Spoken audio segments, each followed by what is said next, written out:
Bienvenidos al Seminario Reina Valera. Yo soy Gilberto Abels, rector del Seminario Abierto, y esta es la lección número 2 de la materia Historia del Antiguo Testamento, cuyo tema es la Edad Patriarcal. Pedimos la bendición de Dios sobre el estudio de su palabra. Empecemos. Capítulo 2. La Edad Patriarcal. El mundo de los patriarcas ha sido el punto focal del intensivo estudio de las recientes décadas. Nuevos descubrimientos han iluminado las narraciones bíblicas, al suministrar un extenso conocimiento de las culturas contemporáneas del Próximo Oriente. Geográficamente, el mundo de los patriarcas está identificado como el del creciente fértil, extendiéndose hacia el norte desde el Golfo Pérsico, a lo largo de las corrientes del Tigris y el Éufrates y sus cuencas, y después hacia el sudoeste a través de Canaán hacia el fértil Nilo y su valle. Esta zona fue la cuna de las civilizaciones prehistóricas. Cuando los patriarcas surgen en escena en el segundo milenio a.C., las culturas de Mesopotamia y Egipto ya ostentaban de un pasado milenario. Con Canaán como el centro geográfico de los comienzos de una nación, el relato del Génesis está interrelacionado con el ambiente de dos tempranas civilizaciones que comienzan con Abraham en Mesopotamia y terminando con José en Egipto. Génesis 12 a 50. El mundo de los patriarcas. Los comienzos de la historia coinciden con el desarrollo de la escritura en Egipto y en Mesopotamia, 3500 a 3000 a.C. Los descubrimientos arqueológicos nos han proporcionado una perspectiva que atañe a las culturas que prevalecieron durante el tercer milenio antes de Cristo. El período 4000 a 3000 a.C., o la llamada Edad Calcolítica, está usualmente considerada como civilización precinta que descansa poco en materiales escritos. Las ciudades estratificadas de tales tiempos indican la existencia de una sociedad organizada. Consecuentemente, el cuarto milenio antes de Cristo, que revela la primera creación de grandes edificios, establece los límites de la historia en términos aceptables para el historiador. Lo que se conoce de las civilizaciones precedentes es denominado, con frecuencia, como prehistórico. El mundo de los patriarcas. Mesopotamia. Los súmenos, un pueblo no semita, controlaba la zona más baja del Éufrates, o Sumer, durante el período de la primitiva dinastía, 2800 a 2400 a.C. Estos sumerios nos proporcionarían la primera literatura de Asia, ya que el mundo cuneiforme sumerio se convirtió en la lengua clásica y floreció en la escritura de las culturas de la totalidad de Babilonia y Asiria, hasta aproximadamente el primer siglo antes de Cristo. Si bien fue hablada de forma discontinuada hasta aproximadamente 1800 a.C., el origen de la escritura sumeria permanece todavía sumido en la oscuridad. Pudo muy bien haber sido tomada en préstamo de un pueblo anterior, más primitivo, aunque letrado, con respecto al cual, desafortunadamente, no se dispone de textos inteligibles. La avanzada cultura sumeria de la primera dinastía de Ur, la última fase del período de la primitiva dinastía, ha sido desenterrada en un cementerio excavado por C. Leonard Woolley. Los ataúdes de madera de las gentes comunes, en donde se encontraron alimentos, bebidas, armas, utensilios, collares, objetos de adorno en cajitas y brazaletes, sugiere la idea de que aquellas gentes ya anticipaban una vida después de la muerte. Las tumbas reales contenían una amplia provisión de objetos para la ultratumba, incluyendo instrumentos musicales, joyas, ropas, vehículos e incluso sirvientes, que aparentemente bebieron sin violencia de la droga que se les suministró al efecto, quedando sumidos en el último sueño. En la tumba del rey Abargis se encontraron 65 víctimas. Evidentemente, era considerado esencialmente religioso el sacrificar seres humanos en el enterramiento de las personas sagradas, tales como reyes y reinas, esperando, en consecuencia, el asegurarse la servidumbre en el más allá. En el campo de la metalurgia, al igual que en las obras artesanas de los joyeros y cortadores de piedras preciosas, los sumerios no tuvieron rival en la antigüedad. Informes comerciales preservados en las tablas de arcilla revelan un detallado análisis de su vida económica. Un panel de madera, 56 por 26 centímetros, en una de las tumbas, representan escenas tanto de la guerra como de la paz. Los carros guerreros ya estaban en uso para los lanzadores de la jabalina durante el combate. La falange, que tan efectivamente fue utilizada por Alejandro Magno, muchas centurias más tarde, ya era conocida por los sumerios. Los principios básicos para la construcción, utilizados por los arquitectos modernos, también les resultaban familiares. Con éxito en los cultivos agrícolas y prósperos en el comercio general, la civilización sumeria alcanzó un avanzado estado de cultura, 2400 a.C., e indudablemente fue desarrollado a lo largo de un período de varios siglos. Su último gran rey, Lugal-Sahizi, extendió el poder sumerio lejos hacia el oeste y alcanzó el Mediterráneo. Mientras tanto, un pueblo semítico, conocido como el Acadio, fundó la ciudad de Akkad al norte de Ur sobre el Éufrates. Comenzando con Sargón, esta dinastía semítica sobrepasó a la sumeria y de esta forma mantuvieron la supremacía por casi 2 siglos. Tras haber derrocado a Lugal-Sahizi, Sargón nombró a su propia hija como gran sacerdotisa de Ur en reconocimiento de la diosa luna Nannar. Así extendió su dominio por toda Babilonia, de tal forma que Finnegan habla de él como el más poderoso monarca que jamás hubiese gobernado la Mesopotamia. Su dominio se extendió hasta el Asia Menor. Que los acadios no tuviesen ninguna hostilidad cultural, parece estar reflejado en el hecho de que adoptaron la cultura de los sumerios. Su escritura fue adoptada por la lengua semítica babilónica. Tablillas descubiertas en Gasur, que más tarde fue conocida como Nusu en tiempo de los humanos, los orcos bíblicos, indican que este antiguo período acadio fue un tiempo de prosperidad, en el cual el plan de instalación fue utilizado comercialmente por toda la extensión del imperio. Un mapa de arcilla, entre lo extraído de las excavaciones, es el mapa más antiguo conocido por el hombre. Bajo la égida de Naram-Sin, el nieto de Sargón, el poder acadio alcanzó su punto culminante. Su estela de victorias puede admirarse en el Louvre de París. Contiene el testimonio de sus triunfales campañas en las montañas Zagros. La supremacía de su gran reino semítico declinó bajo los gobernantes que le sucedieron. La invasión gutiana procedente del norte, 2080 a.C., terminó con el poder de la dinastía acadia. Aunque se conoce poco de estos invasores caucásicos, estos ocuparon Babilonia por casi un siglo. Un gobernante en Erech en Sumer acabó con el poder de los gutianos y preparó el camino para un resurgimiento de la cultura sumeria, que llegó a su máximo esplendor bajo la tercera dinastía de Ur. El fundador de la dinastía, Ur-Nammu, erigió un gran sigurat en Ur. Ladrillo tras ladrillo, excavados de esta gran estructura, 61 por 46 metros en la base y alcanzando una altura de 24 metros, tienen escrito el nombre del rey Ur-Nammu con el título de rey de Sumeria Akkad.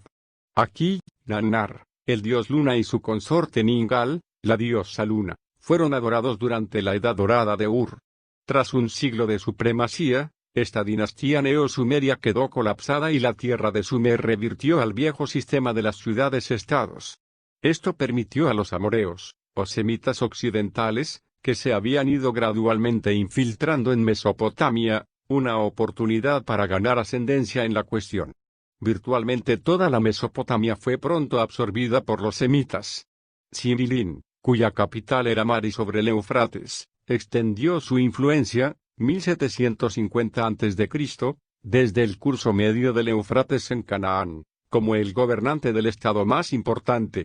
El magnífico palacio de Mari tuvo pronto casi 300 habitaciones construidas en una extensión de 15 acres de terreno. De los desperdicios, los arqueólogos han recobrado algo así como 20.000 tablillas cuneiformes.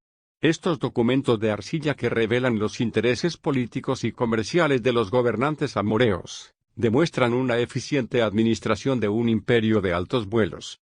Sobre el 1700 a.C., Hammurabi, que había hecho desarrollar la pequeña ciudad de Babilonia en un gran centro comercial, estuvo en condiciones de conquistar Mari con sus extensos dominios. No solo dominó el Alto Éufrates, sino que también subyugó el reino de Sami-Adad-I, cuya capital estaba en Asur, sobre el río Tigris. Marduk, el rey dios de Babilonia, ganó una prominente posición en el reino. Lo más significativo de los logros de Hammurabi Fue su código de la ley descubierto en 1901 en Susa, que había sido tomado por los elamitas cuando cayó el reinado de Hammurabi. Puesto que las antiguas costumbres sumerias estaban incorporadas en esas leyes, es muy verosímil que ellas representen la cultura que prevaleció en Mesopotamia en los tiempos patriarcales.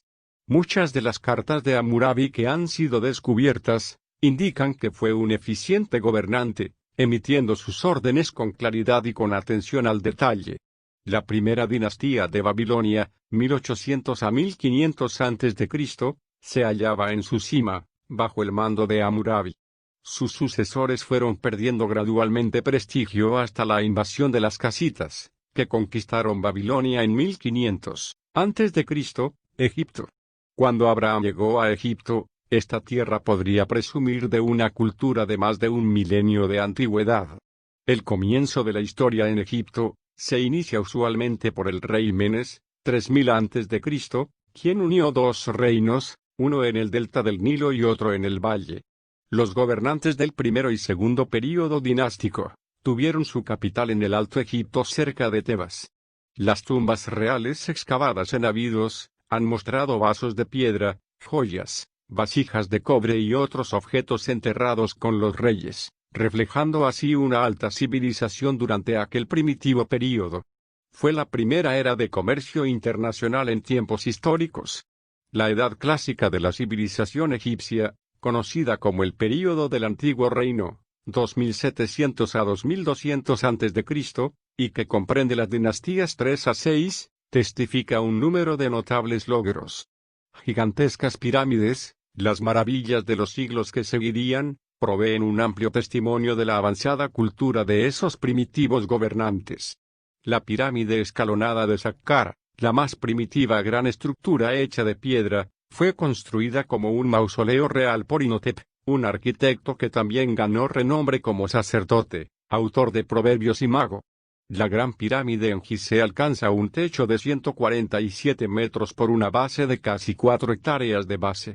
La gigantesca esfinge que representa al rey Kefren de la cuarta dinastía, es otra obra que no ha tenido par igual.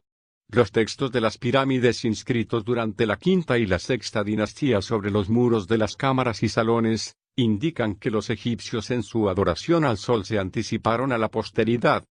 Los proverbios de Patotep, que sirvió como gran visir bajo un faraón de la quinta dinastía, son realmente notables por sus consejos prácticos. Las siguientes 5 dinastías que gobernaron a Egipto, 2200 a 2000 a.C., surgieron en un período de decadencia. Decreció el gobierno centralizado. La capital fue trasladada de Memphis a Heracleópolis. La literatura clásica de este período refleja un gobierno débil y cambiante. Hacia el fin de este período, la 11ª dinastía, bajo el agresivo Intef-Simentuoteps, se construyó un estado fuerte en Tebas. El Reino Medio, 2000 a 1780 a.C., marca la reaparición de un poderoso gobierno centralizado. Aunque nativa para Tebas, la dinastía 12ª estableció su capital cerca de Memphis.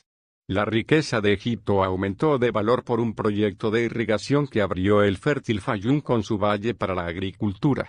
Simultáneamente, una enorme actividad en edificar grandes edificios se produjo en Karnak, cerca de Tebas y en otros lugares del país. Además de promover operaciones de minería para la extracción del cobre en la península del Sinaí, los gobernantes también construyeron un canal que conectaba el Mar Rojo con el Nilo. Esto les capacitó para mantener mejores relaciones comerciales con la costa somalí de África Oriental. Hacia el sur, Nubia fue anexionada hasta la tercera catarata del Nilo y allí se mantuvo una colina comercial fortificada. Los objetos egipcios encontrados por los arqueólogos en Siria, Palestina y en Creta, atestiguan las poderosas actividades comerciales de los egipcios en la esfera del Mediterráneo oriental.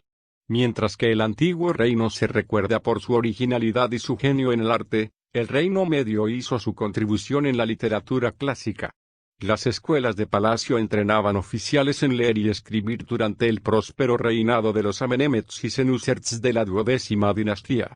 Aunque la masa permanecía en la pobreza, resultaba posible para el individuo medio en aquella época de feudalismo entrar al servicio del gobierno por medio de la educación, entrenamiento y especial capacidad. Los textos de instrucción inscritos en los ataúdes de personas ajenas a la realeza, indican que muchas personas entonces gozaban de la posibilidad de entrar en la otra vida. La historia de Sinué es el más fino ejemplo de la literatura procedente del antiguo egipcio destinado a entretener. The Song of Harper, el canto del arpista, es otra obra maestra del Reino Medio, enriquece a los hombres para que gocen de los placeres de la vida. 2 siglos de desintegración, declive e invasión, siguieron al Reino Medio, consecuentemente este período es bastante oscuro para el historiador. Las débiles dinastías 8 y 14 dieron paso a los Hicsos o pueblo amurito. Estos intrusos, que probablemente llegaron desde el Asia Menor, destruyeron a los egipcios por medio de carros guerreros tirados por caballos y del arco compuesto, ambas armas desconocidas para las tropas egipcias. Los Hicsos establecieron a Baris en el delta como su capital. Sin embargo, los egipcios quedaron autorizados para mantener una especie de autoridad en Tebas. Poco después de 1600 a.C., los gobernantes de Tebas se hicieron poderosos, lo bastante como para expulsar aquel poder extraño y establecer la dinastía Asbi, introduciendo así el nuevo reino. Canaán. El nombre de Canaán se aplica a la tierra que existe entre Gaza en el sur y Hamat en el norte, a lo largo de la costa oriental del Mediterráneo. Génesis 10, 15 a 19. Los griegos, en su comercio con Canaán, durante el primer milenio a.C., se refieren a sus habitantes como fenicios, un nombre que probablemente tiene en origen en la palabra griega para designar la púrpura designando el color rojizo de un tinte textil desarrollado en Canaán. Ya en el siglo XV a.C. el nombre Canaán se aplicaba en general a la provincia egipcia en Siria o al menos a la costa fenicia, un centro de la industria de la púrpura. Consecuentemente, las palabras cananeo y fenicio tienen el mismo origen cultural, geográfico e histórico. Más tarde, esta zona se conoció como Siria y Palestina. La designación Palestina tiene su origen en el nombre filisteo. Con la emigración de Abraham hacia Canaán, esta tierra llegó a ser el punto focal de interés en el desarrollo histórico y geográfico de los tiempos de la Biblia.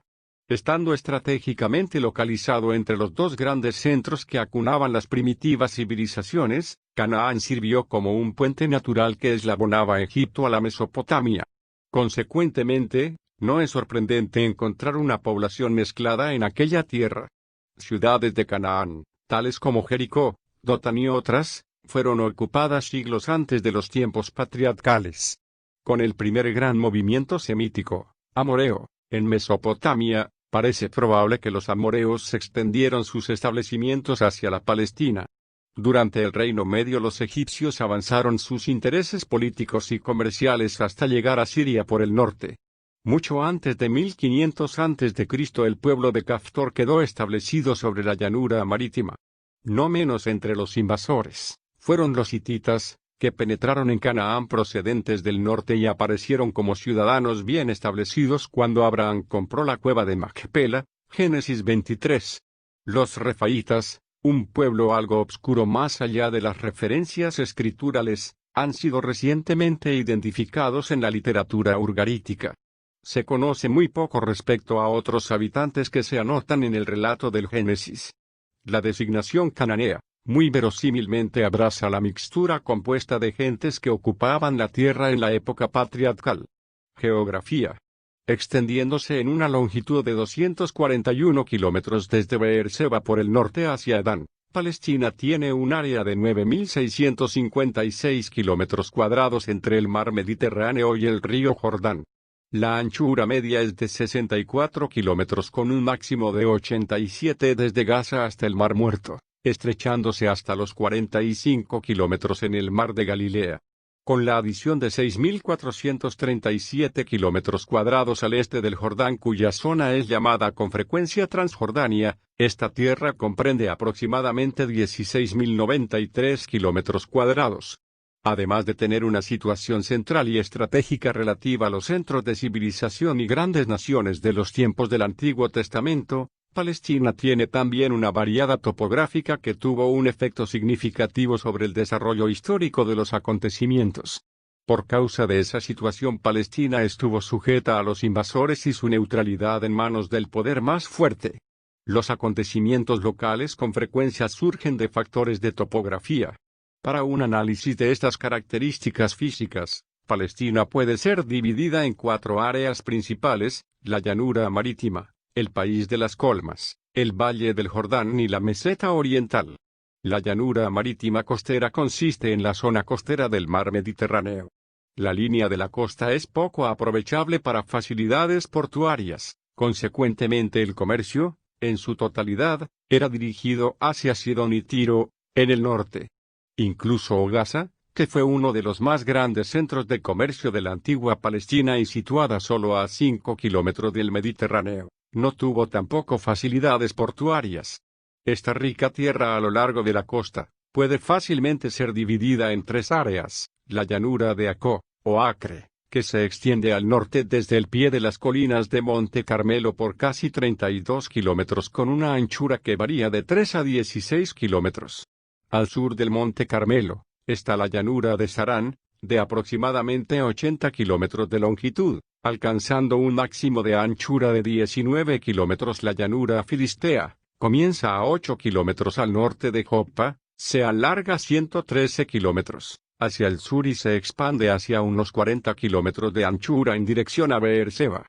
El país de las colinas, o la comarca montañosa, situada entre el Jordán y su valle y la llanura marítima, es la más importante sección de Palestina. Las 3 zonas más importantes, Galilea, Samaria y Judea, tienen una elevación aproximada que varía desde 610 a 1220 metros sobre el nivel del mar. Galilea se extiende al sur desde el río Orantes, inmediatamente al este de Fenicia y a la llanura de Acre. Está dotada de un suelo fértil, donde se cultivan las uvas, los olivos, las nueces y otras cosechas, al igual que algunas áreas de pastoreo. Uno de los valles más pintorescos y productivos para el cultivo de las tierras en Palestina separa las colinas de Galilea y Samaria. Conocido como el Valle de Jezreel, o Esdraelón, esta zona es vitalmente importante en su localización estratégica a través de los tiempos de la Biblia, igual que sucede hoy en nuestros días. Al sudeste del Monte Carmelo, esta fértil llanura se extiende aproximadamente por 64 kilómetros, en longitud hacia Monte More, desde donde se divide en 2 valles y continúa hasta el Jordán. En los tiempos del Antiguo Testamento, los hebreos distinguían entre las zonas oriental y occidental, conocidas respectivamente como los valles de Jezreel y Esdraelón. La ciudad de Jezreel, a unos 24 kilómetros del río Jordán, marcaba la entrada a este famoso valle. La sección occidental era también conocida por la llanura de Megido, puesto que el famoso paso entre montañas de Megido era de crucial importancia para los invasores. Desde la colina de More en el valle de Jezreel, esta fértil llanura puede verse con el Monte Carmelo en el oeste, Monte Tabor hacia el norte y Monte Gilboa hacia el sur. El centro geográfico de Palestina, la ciudad colina de Samaria, surge abruptamente, comenzando con Monte Gilboa y continúa al sur hacia Betel. Las quebradas colinas y valles de esta fértil elevación, ofrecían un paraíso a los pastores lo mismo que a los que trabajan la tierra en la agricultura. Siquem, Dotán, Betel y otras poblaciones de esta zona eran frecuentadas por los patriarcas. Las tierras altas de Judea se extienden al sur desde Betel aproximadamente a 97 kilómetros hacia Beerseba con una elevación de unos 762 metros en Jerusalén, alcanzando un pico más elevado de casi 914 metros cerca de Hebrón.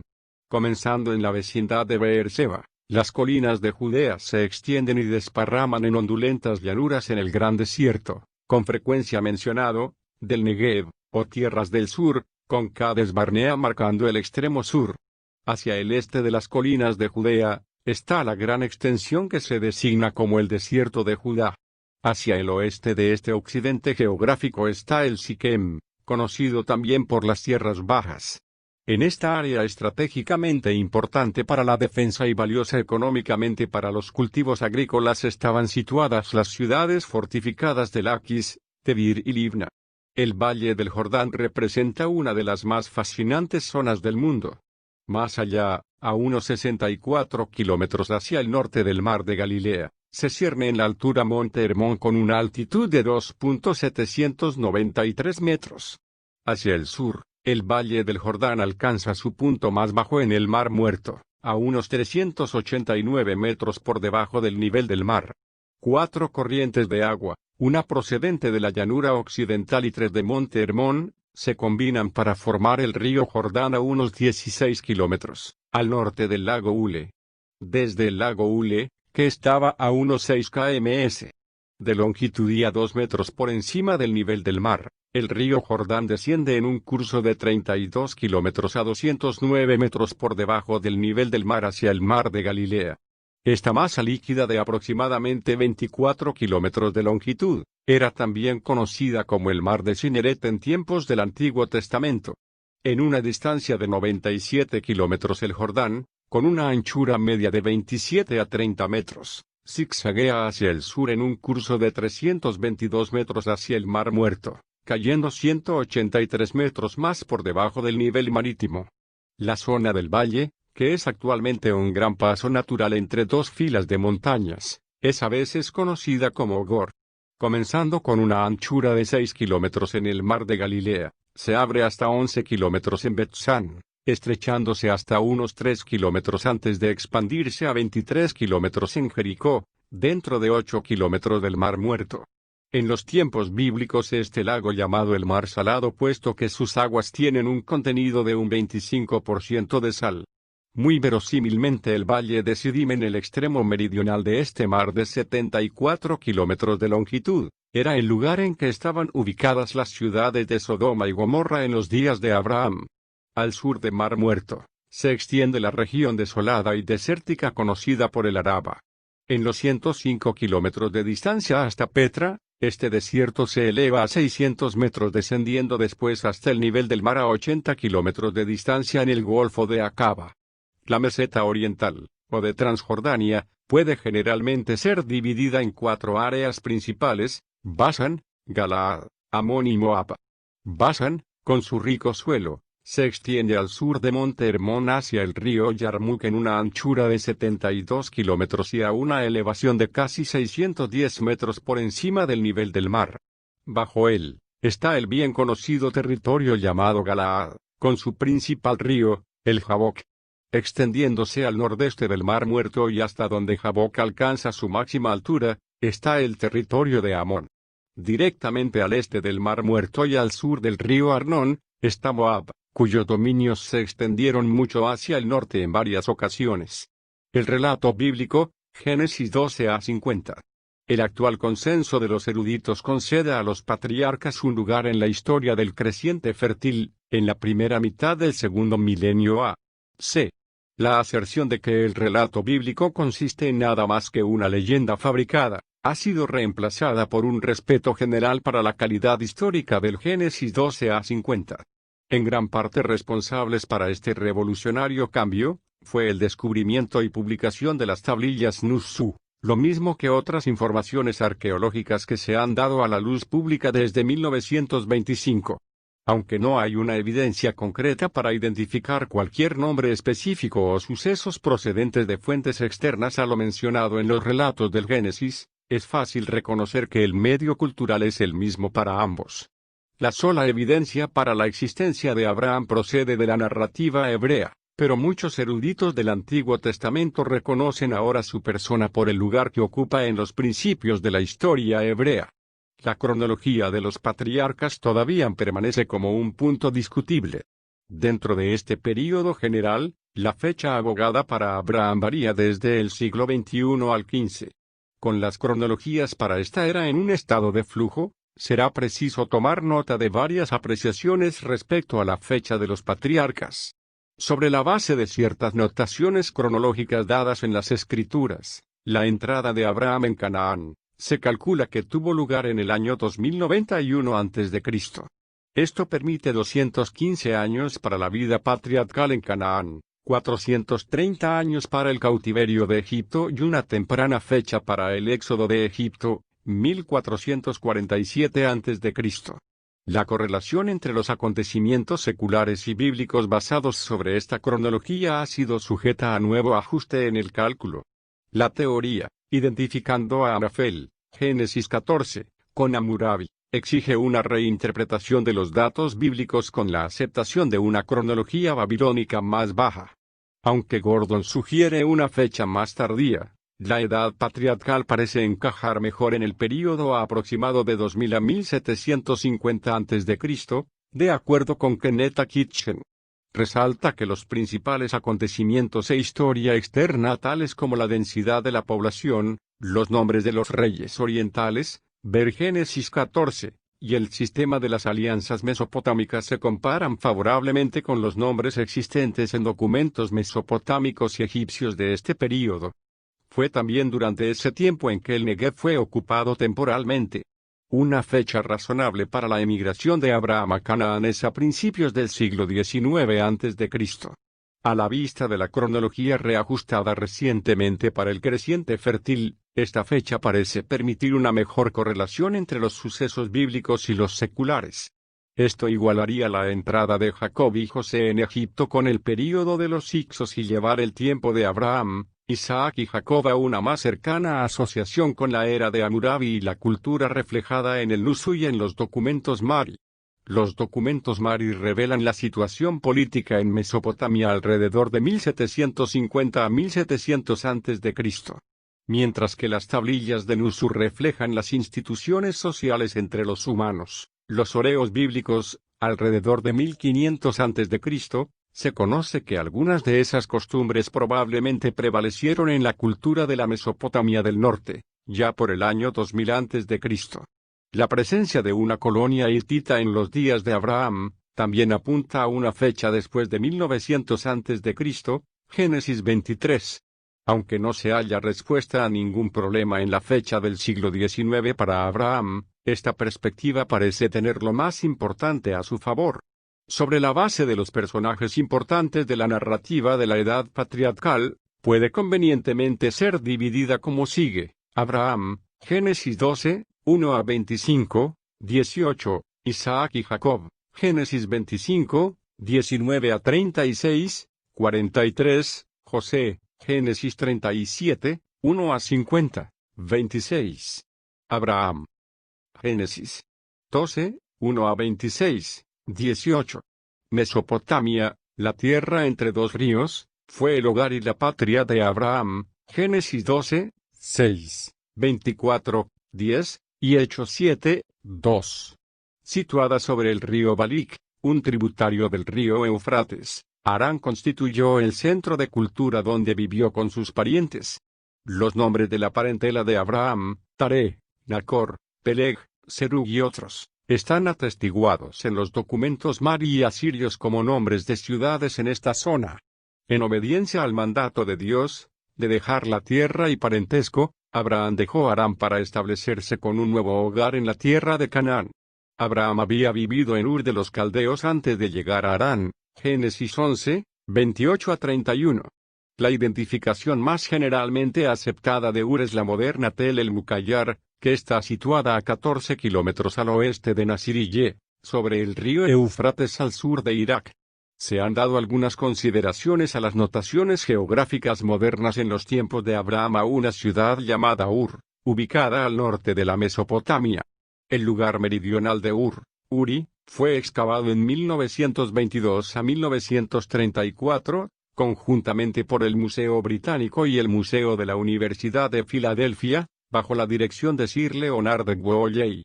Trazó la historia de Ur desde el cuarto milenio a.C. hasta el año 3000 a.C., cuando esta ciudad fue abandonada. En este lugar fueron encontradas las ruinas del Sigurat que había sido construido por el próspero rey sumerio Ur-Nammu, quien gobernó por poco tiempo antes del 2000 a.C. Esta ciudad continuó siendo la gran capital de la tercera dinastía de Ur. La diosa Luna Nanar que fue adorada en Ur fue también la principal deidad en Harán. La vida de Abraham conduce por sí misma a una variedad de tratamientos. Geográficamente se pueden trazar sus movimientos comenzando con la ciudad altamente civilizada de Harán. Dejando a sus parientes, aunque acompañado por Lot, su sobrino, viajó cosa de 647 kilómetros, hacia la tierra de Canaán, donde se detuvo en Siquem, aproximadamente a 48 kilómetros al norte de Jerusalén. Además de una excursión a Egipto obligado por el hambre, Abraham se detuvo en lugares también conocidos como Betel, Hebrón, Gerar y Beerseba.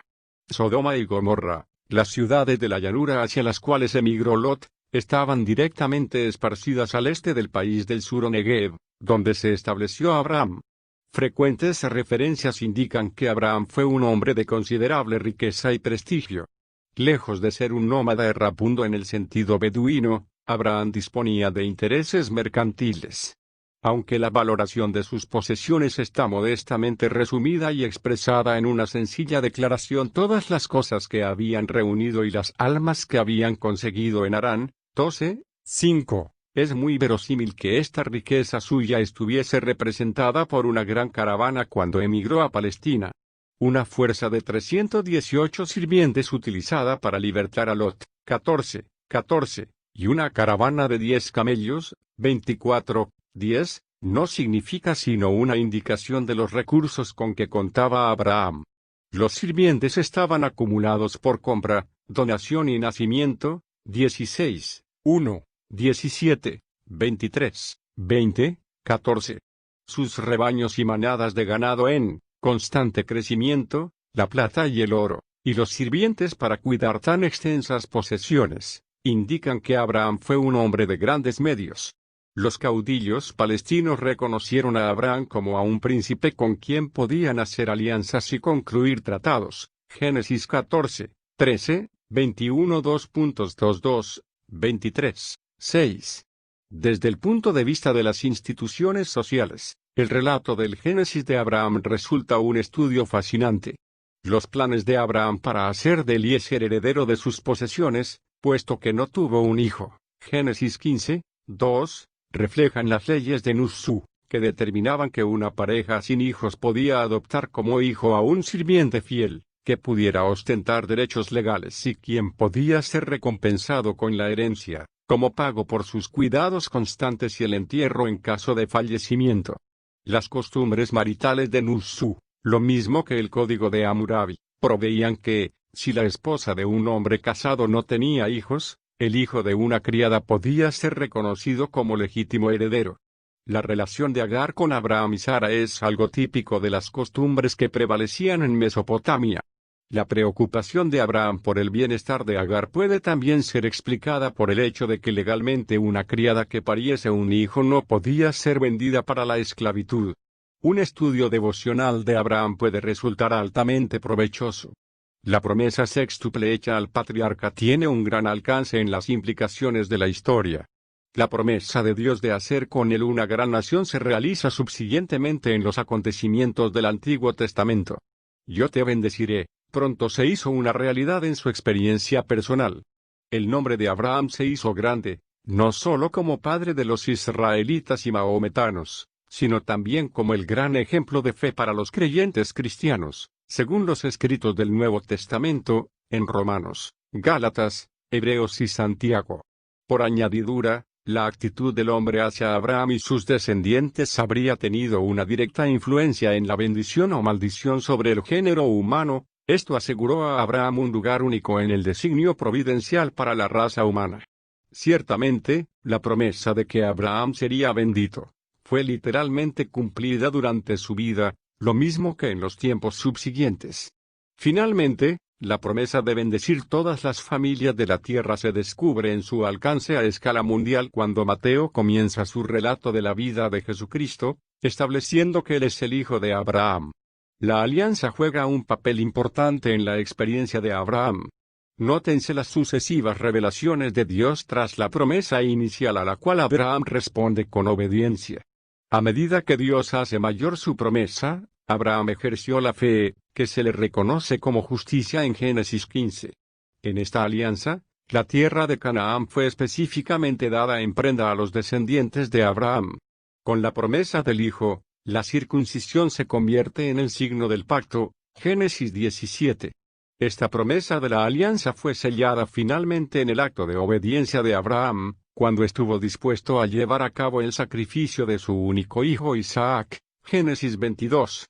La religión de Abraham es un tema vital en los relatos bíblicos patriarcales. Procedente de un fondo politeísta donde la diosa luna Nanar era reconocida como el dios principal en la cultura de Babilonia, Abraham llega a Canaán. Que su familia sirvió a otros dioses queda claramente establecido en Josué 24, 2. En Canaán, y en medio de un entorno idólatra y pagano, la meta de Abraham fue la de construir un altar al Señor. Tras que hubo rescatado a Lot y el rey de Sodoma, rehusó una recompensa, reconociendo que él se hallaba por completo dedicado por devoción única a Dios, el hacedor de los cielos y la tierra. La íntima comunión y camaradería existente entre Dios y Abraham está bellamente retratada en el capítulo 18 donde él intercede por Sodoma y Gomorra. Tal vez es sobre la base de Isaías 41, 8 y Santiago 2, 23 que la Septuaginta insertó las palabras mi amigo en 18, 17. Al paso de los siglos la puerta meridional de Jerusalén, que conduce hacia Hebrón y Beerseba, ha sido citada siempre como la puerta de la amistad en memoria de la relación íntima entre Dios y Abraham. Isaac, el hijo prometido, fue el heredero de todo lo que Abraham poseía. Otros hijos de Abraham, tal como Ismael, de donde descienden los árabes y Madián, el padre de los madianitas, recibieron regalos cuando partieron de Canaán, dejando el territorio a Isaac. Antes de su muerte, Abraham dejó a Rebeca por esposa de Isaac. Abraham también compró la cueva de Macpela, que se convirtió en el sepulcro de Abraham, Isaac y Jacob, así como el de sus esposas. Isaac y Jacob. Génesis 25, 19 a 36, 43. El carácter de Isaac, según se describe en el Génesis, está en cierta forma oscurecido por los acontecimientos de la vida tanto del padre como del hijo. Con el anuncio de la muerte de Abraham, el lector queda inmediatamente presentado a Jacob, quien emerge como el eslabón de la sucesión patriarcal. Puede ser que muchas de las experiencias de Isaac fuesen similares a las de Abraham, por lo que haya poco que narrar al respecto. Aunque Isaac heredó la riqueza de su padre y continuó la misma pauta de vida, es interesante notar que se comprometió en cuestiones de agricultura cerca de Gerar, 26, 12. Abraham en cierta ocasión se había detenido en Gerar, en territorio filisteo, pero pasó mucho tiempo en los alrededores de Hebrón. Cuando Isaac comenzó a cultivar la tierra, obtuvo cosechas que le proporcionaron el 100 por 1. Aquel éxito tan poco corriente en las labores del campo, excitó la envidia de los filisteos de Gerar de forma que Isaac tuvo que desplazarse, por considerarlo necesario, hacia Beerseba con objeto de mantener relaciones pacíficas. La presencia de los filisteos en Canaán durante los tiempos patriarcales ha sido considerada un anacronismo. El establecimiento caftoriano en Canaán alrededor de 1200 a.C. representó una migración tardía del pueblo del mar que previamente se había establecido en otras ocasiones durante un largo período de tiempo. Los filisteos se habían establecido en pequeños grupos mucho antes de 1500 a.C. Con el tiempo se mezclaron con otros habitantes de Canaán, pero el nombre de Palestina, Filistea, continúa llevando el testimonio de su presencia en Canaán. La cerámica caftoriana por todo el sur y la parte central de Palestina, al igual que las referencias literarias, testifican la superioridad de los filisteos en las artes y habilidades manuales. En los días de Saúl monopolizaron los trabajos metalúrgicos en Palestina. Polémico en conducta, Jacob surgió como el heredero de la alianza. De acuerdo con las costumbres del Usú, negoció con Esaú para asegurarse la herencia y sus derechos. Su capacidad de negociador se hace pronto aparente en su adquisición de los derechos de primogenitura por el escaso precio de un plato de lentejas. El irreal sentido de Esaú del valor de las cosas, pudo haber sido a la fatiga temporal y al agotamiento de una expedición de caza que no tuvo ninguna recompensa. Por añadidura, Jacob ganó la bendición en el lecho de muerte valiéndose de algún truco y la decepción, instigado por Rebeca, su madre. El significado de esta adquisición se comprende mejor por comparación con las leyes contemporáneas que hacían tales bendiciones orales legalmente valederas. Es de notar, sin embargo, el hecho de que el relato bíblico recargue el énfasis del lugar que ocupa la jefatura familiar por encima de las bendiciones materiales. Temiendo el probable matrimonio de Jacob con mujeres hititas lo mismo que la venganza de Esaú, Rebeca concibió e instrumentó un plan para enviar a su hijo favorito a Padan Aram. De camino, Jacob responde a un sueño en Betel con una promesa condicional para servir a Dios y una tentativa de dar el diezmo de sus rentas. Habiendo recibido una cordial acogida en su hogar ancestral, Jacob entra en un acuerdo con Labán, hermano de Rebeca. De acuerdo con las costumbres del Usú, esto podía haber sido más que una simple labor de contrato para el matrimonio. Aparentemente, Labán no tenía un hijo en aquella época, por lo que Jacob fue constituido como heredero legal. Típico de los tiempos, fue el regalo de Labán de una criada a cada una de sus hijas, Raquel y Lea. La esposa de Labán dio a luz más tarde otros hijos, por lo que Jacob dejó de ser el heredero principal. Aquel giro de los asuntos no fue del agrado de Jacob, deseó marcharse, pero fue disuadido por un nuevo contrato que le abría la posibilidad de obtener riqueza mediante los rebaños de Labán. En el transcurso del tiempo, Jacob llegó a ser tan próspero, a pesar del reajuste del contrato de Labán, que la relación existente entre el padre y el yerno se alteró.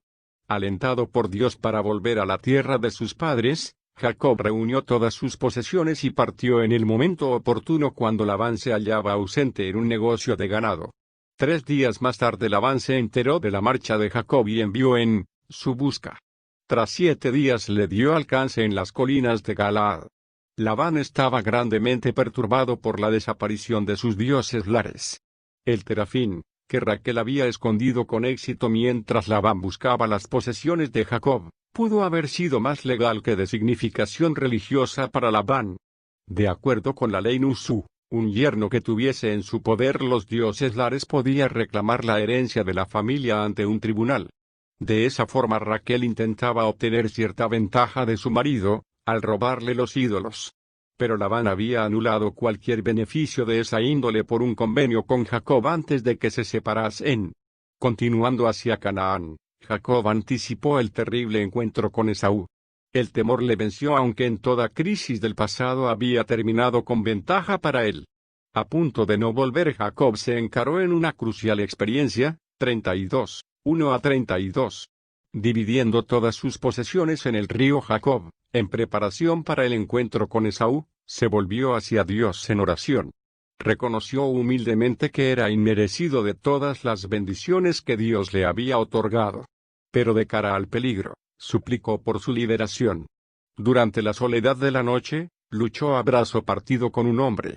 En esta extraña experiencia, en la cual reconoció un encuentro divino, su nombre fue cambiado por el de Israel en lugar de seguir llamándose Jacob. Después de eso, Jacob no fue el impostor, en su lugar estuvo sujeto a la decepción y a los sufrimientos por sus propios hijos. Cuando llegó Esaú, Jacob se postró 7 veces, otra vieja costumbre mencionada en los documentos ugarísticos y de Amarna, y recibió la seguridad del perdón por su hermano. Declinando cortésmente la generosa ayuda ofrecida por Esaú, Jacob continuó lentamente hacia Sucot mientras que Esaú volvió a Seir. En ruta hacia el Hebrón, Jacob acampó en Siquem, Betel y Belén. Aunque adquirió algunas tierras en Siquem, el escándalo y la perfidia de Leví y Simeón le hicieron imposible el continuar viviendo en aquella región. 34, 1 a 31. Este incidente, lo mismo que el ofensivo de Rubén, 35, 22, tuvo que ver con la bendición de Jacob por sus hijos. 49. Cuando recibió instrucciones de Dios para trasladarse a Betel, Jacob preparó para su vuelta a aquel lugar sagrado al suprimir la idolatría de su hogar. En Betel erigió un altar. Allí, Dios se renovó la alianza con la seguridad de que no solo una nación, sino un grupo de naciones y reyes surgirían de Israel. 35, 9 a 15. Mientras viajaban hacia el sur, Raquel murió al dar a luz a Benjamín. Fue enterrada en la vecindad de Belén en un lugar llamado Efrata. Siguiendo su viaje con sus hijos y posesiones, Jacob llegó finalmente a Hebrón, el hogar de su padre Isaac. Cuando murió Isaac, Esaú volvió desde Seir para reunirse con Jacob en el entierro de su padre. Los edomitas, aparentemente, contaban con una ilustrativa historia. Poco es lo conocido respecto a ellos, Más allá del relato somero relatado en Génesis 36, 1 a 43, lo que indica que tenían diversos reyes incluso antes de que cualquier rey reinase en Israel. En este aspecto, la narrativa del Génesis dispone de líneas colaterales antes de resumir el relato patriarcal. En una de las más dramáticas narraciones de la literatura mundial, las experiencias de José entreteja la vida patriarcal en Egipto. Mientras que los contactos anteriores habían sido primariamente con el ambiente de Mesopotamia, la transición a Egipto resultó en una mezcla de costumbres consecuencia de aquellas dos formas tan adelantadas de civilización. En esta narrativa, notamos la continuidad de la antigua influencia, la adaptación al ambiente egipcio y por encima de todo, toda la guía protectora y de control de Dios en las fascinantes fortunas de José y su pueblo. José, el hijo de Raquel, fue el orgullo y la alegría de Jacob. Para mostrar su favoritismo, Jacob le engalanó con una túnica, aparentemente la marca exterior de un jefe de tribu. Sus hermanos, que ya estaban resentidos contra José por los malos informes que les concernían, fueron incitados por este hecho a un odio extremo. La cuestión llegó a su punto álgido cuando José les relató haber tenido dos sueños pronosticando su exaltación. Los hermanos mayores dieron suelta a su rencor jurando quitarse de encima a José a la primera ocasión. Enviado por su padre a Siquem, José no pudo encontrar a sus hermanos hasta que llegó a Dotán, aproximadamente a 130 kilómetros al norte de Hebrón. Tras someterle al ridículo y al abuso, los hermanos le vendieron a los mercaderes madianitas e ismaelitas, quienes en consecuencia, dispusieron de él como de un esclavo para Potifar en Egipto. Al mostrársele ensangrentado la capa que vestía José, Jacob lloró y se enlutó por la pérdida de su hijo favorito en la creencia de que había sido muerto por las bestias salvajes. 37, 1 a 36. El lector queda en suspenso por el bienestar de José con el episodio de Judá y Tamar. 38, 1 a 30. Este relato tiene significación histórica, por lo que suministra en pasado genealógico de la línea davídica. Génesis 38, 29, Ruth 4, 18 a 22, Mateo 1, 1. Además de esto, a despecho de la conducta poco ejemplar de Judá, la práctica del levirato es mantenida en el matrimonio. La demanda de Judá de que Tamar fuese quemada por el delito de prostitución, puede reflejar una costumbre llevada a Canaán por los indoeuropeos, tales como los hititas y los filisteos. Las fuentes ugaríticas y mesopotámicas atestiguan el uso de tres artículos para significar la identificación personal. Tamar estableció la culpabilidad de Judá por su impregnación al utilizar su sello, su cinturón y el báculo como prueba. Puesto que la ley hitia permitía a un padre hacer cumplir las obligaciones del levirato al casar a una nuera viuda, Tamar no fue sometida al castigo bajo la ley local por su estratagema en embrollar el plan de Judas al ignorar sus derechos de matrimonio. En la legislación mosaica, la estipulación fue hecha para el matrimonio del levirato, Deuteronomio 25. El establecimiento de las experiencias de José en la tierra del Nilo han quedado mostradas como auténticas en muchos detalles. 39 a 50. Los nombres egipcios y títulos ocurrieron, como podía esperarse. Potifar es designado como capitán de la guardia o jefe de los ejecutores, que era usado como el título que se daba a la guardia personal del rey. Asenat, nombre egipcio, la hija de un sacerdote de On, Heliópolis, se convirtió en la esposa de José. Oficiales importantes de la corte egipcia están apropiadamente identificados como jefe de mayordomos y jefe de los panaderos. Las costumbres egipcias están asimismo reflejadas. Siendo José un semita, llevaba barba, pero para su presencia ante el faraón, tuvo que ser afeitado de conformidad con las formas egipcias. La fina ropa de lino, el collar de oro y el anillo con el sello adornaron a José en la típica forma egipcia cuando asumió el mando administrativo bajo la divina autoridad del faraón. Abrech, probablemente una palabra egipcia que significa tomar nota, es la orden para todos los egipcios al producirse el nombramiento de José. Génesis 41, 43. El embalsamiento de Jacob y la momificación de José también seguían las normas egipcias del cuidado propio de los fallecidos. Son también de gran valor los paralelos en la vida de José y en la literatura egipcia. La transición de José desde ser un esclavo a convertirse en un gobernante, tiene un gran parecido con el clásico egipcio, el campesino elocuente.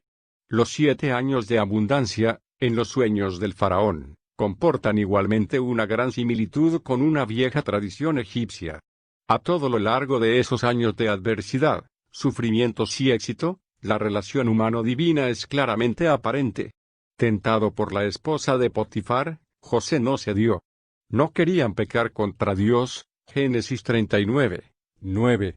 En prisión, José confesó francamente que la interpretación de los sueños solo correspondía a Dios, 42.8. Cuando apareció frente al faraón, José reconoció que Dios se valía de los sueños para revelar el futuro, 41, 25 a 36. Incluso en el hecho de ponerle nombre a su hijo, Manases, José reconoció a Dios como la fuente de su promoción y el alivio de los dolores, 41, 51. También tomó a Dios en consideración en su interpretación de la historia, al revelar su identidad a sus hermanos, humildemente dio crédito a Dios por llevarle a él a Egipto. No dijo de ningún modo que ellos le habían vendido como esclavo, 41, 4 a 15. Después de la muerte de Jacob, José les volvió a dar la seguridad una vez más de que no buscaría venganza alguna. Dios había ordenado los eventos de la historia por el bien de todos. 50, 15 a 21. La magnificación hecha de Dios por José a través de muchas vicisitudes, fue recompensada por su propia elevación. En la casa de Potifar, fue tan fiel y tan notable y eficiente que fue elevado a la categoría de superintendente. Metido en prisión por falsas acusaciones, José pronto fue considerado con responsabilidades de supervisión que utilizó sabiamente para ayudar a sus compañeros de encarcelamiento. A través del mayordomo, quien por 2 años falló en recordar su ayuda, José fue llevado súbitamente a la presencia del faraón para interpretar los sueños del rey. Fue ciertamente un momento oportuno. El gobernante de Egipto tenía la necesidad de contar con un hombre como José, que probó su valía. Como jefe administrador, no solamente guió a Egipto a través de los años cruciales de la abundancia y del hambre, sino que fue el instrumento adecuado para salvar a su propia familia. La posición de José y su prestigio hicieron posible el distribuir la tierra de Gosén a los israelitas cuando emigraron a Egipto. Aquello fue de una enorme ventaja para ellos, a causa de sus intereses como pastores. Las bendiciones de Jacob forman una conclusión que encaja en la edad patriarcal del relato del Génesis. En su lecho de muerte, pronunció su última voluntad y su testamento. Aunque se hallaba en Egipto, sus bendiciones reflejan la costumbre de la Mesopotamia, el hogar original, donde los pronunciamientos orales eran reconocidos como fiel testimonio de fe ante un tribunal. Manteniendo las promesas divinas hechas a los patriarcas, las bendiciones de Jacob, dadas en forma poética, tuvieron una significación profética. Gracias por estar con nosotros en esta vista grande del Antiguo Testamento. Estamos agradecidos por sus oraciones y necesitamos de sus ofrendas. Favor de informar a otros de los estudios ofrecidos por el Seminario Abierto. El privilegio es nuestro contribuir a su preparación espiritual.